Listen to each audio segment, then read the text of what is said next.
Like करें, subscribe करें और घंटा दबाना ना भूलें। जी और जो यहाँ सब कुछ मिलेगा। नमस्कार दोस्तों, भोजपुरी के सुपरस्टार खेसारी लाल यादव इन दिनों गर्दा उड़ा रहे हैं। उनके एक के बाद एक कई गाने रिलीज हो रहे हैं जो कि धूम मचा रहे हैं। खेसारी के फैंस उनके दीवाने हैं। जैसे ही उनका कोई गाना रिलीज होता है वो खूब देखा और सुना जाता है और जल्द ही वायरल होने लगता है। हाल में ही खेसारी लाल यादव का गाना परदेसिया रिलीज हुआ है जो तेज़ी से वायरल हो रहा है।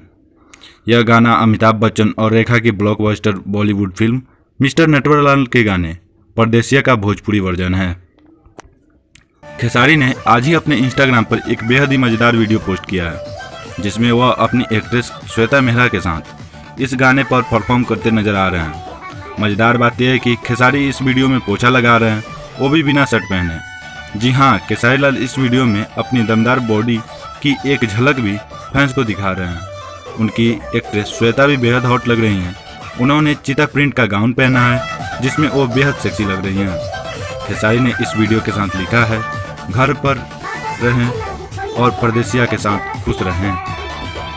आपको बता दें कि खेसारी लाल यादव का गाना परदेसिया कल ही सारेगामा हम भोजपुरी के यूट्यूब चैनल पर रिलीज हुआ था। गाने को एक दिन में ही 4.5 मिलियन से ज़्यादा व्यूज मिल चुके हैं। इस सुपर हिट गाने के लिरिक्स लिखे हैं विजय चौहान और म्यूजिक रीअरेंज किया है आर्या शर्मा ने। गाने के कोरियोग्राफर लकी विश्वकर्मा हैं और डीओपी वेंकट महेश हैं। दोस्तों, वीडियो अच्छी लगे तो लाइक करें। ऐसी ही रोमांचक जानकारी के लिए हमारे चैनल को सब्सक्राइब कर घंटा को दबाना ना भूलें। हम फिर मिलेंगे दोस्तों एक नए वीडियो के साथ। धन्यवाद।